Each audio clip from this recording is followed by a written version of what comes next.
The Nuances of Frag.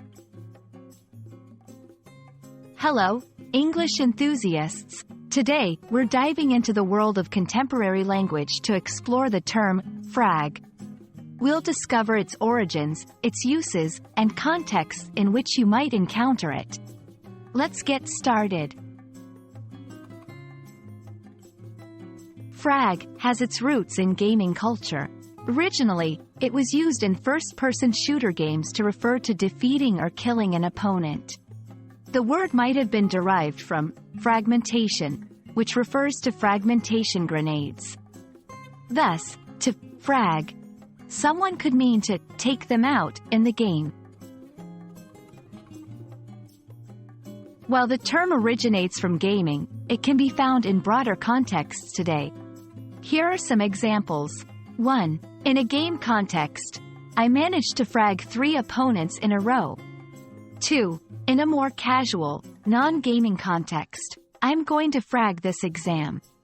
This implies the speaker is confident and feels ready to excel, not that they want to destroy the exam.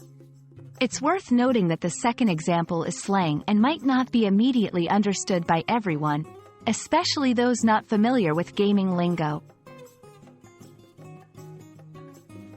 While frag is primarily rooted in gaming culture, with the advent of internet slang and the crossover of gaming terminology into mainstream culture, you might hear it in 1. Gaming forums and discussions, where players discuss strategies or their experiences. 2. Casual conversations, especially among younger individuals or those who are into the gaming scene. 3. Memes or online content. As the internet loves to incorporate and adapt various terms, frag has made its appearance here too. The term frag is a fascinating example of how language evolves with culture, especially in the digital age.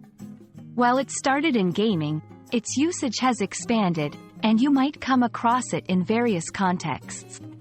Remember, language is always changing, and it's these changes that make it so dynamic and intriguing.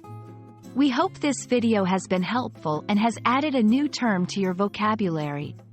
Until next time, happy learning!